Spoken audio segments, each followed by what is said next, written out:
course, had Moxley, so I obviously had a bad taste in my mouth going in. We have the Come best on. friends versus Wheeler Yuta and John Moxley. But wait, I liked this match. I liked the story. I liked the ring psychology here of what was going on. The whole Tell me what the best ring friends, psychology like was. Tell me what it was. it was because they're both kind of like Explain faces, to me and like I'm a then fucking you idiot. saw the like that good exchange at the beginning with Trent and Moxley. Which had to Then do with Moxley what comes kind out. of Yuta psychology? comes in. I'm gonna continue. Okay.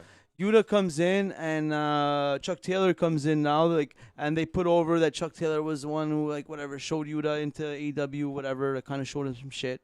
They do a good exchange, gets a bit physical, and then I forget what happens, but then Trent comes back in, Yuta's still in, and now the physicality's picking up to the point where Trent's like fucking going off on him, and Chuck Taylor comes in and holds Trent back because kind of like, yo, calm the fuck down a little bit, you know?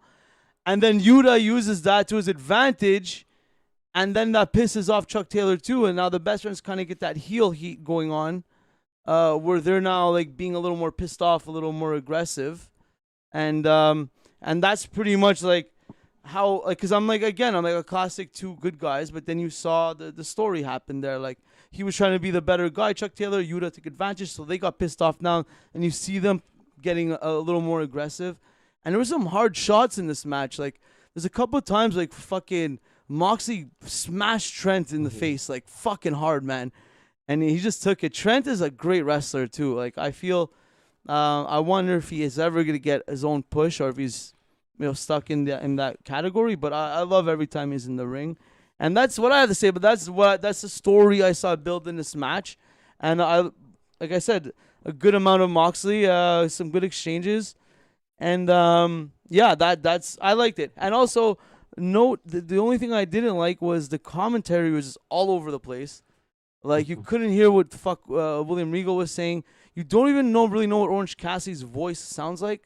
So he said a word here and there, like legend or something, when he was talking about Chuck Taylor, but you never really knew when he was talking. I don't know. I found the commentary was a mess during this match. Just not talk. Period. Yeah. Either way. So.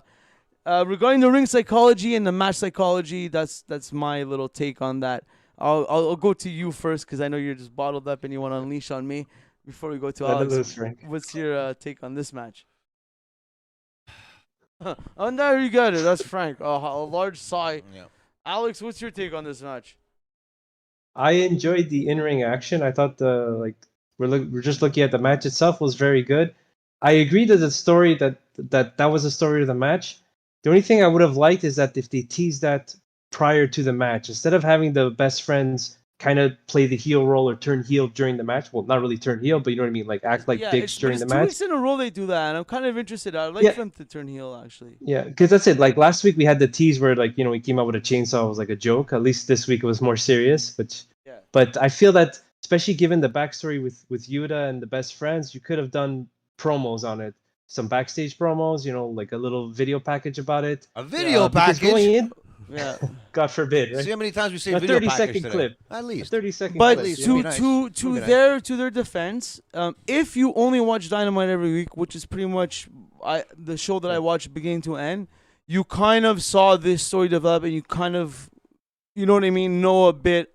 Like, you kind of could know the characters, you kind of know their history a bit, just through watching Dynamite. So I'll give them benefit of the doubt on that regards. That if you're the only thing though is that, sorry, there was a little bit of a break because of Blood and Guts. We kind of stepped away from that with Yuta. So I feel like in order to get it back, instead of like when they announced this match randomly, I'm like, shit, they could have just built to it a bit, because I thought it was going to be a good match on paper, and it was, as we saw. But I felt like they could have just done a little bit more, because on paper it's just like two face teams against each other, and but that's the one thing. But at least they solved that. Yeah. They solved that mid-match, which I liked. I enjoy. Sure. I'm like, at least they figured it out. That's good on all of them, whoever orchestrated that match. Yeah. On paper, a good match. I want to know what your thoughts. If you're hyped for this one, Claudio versus Gresham at the Ring of Honor.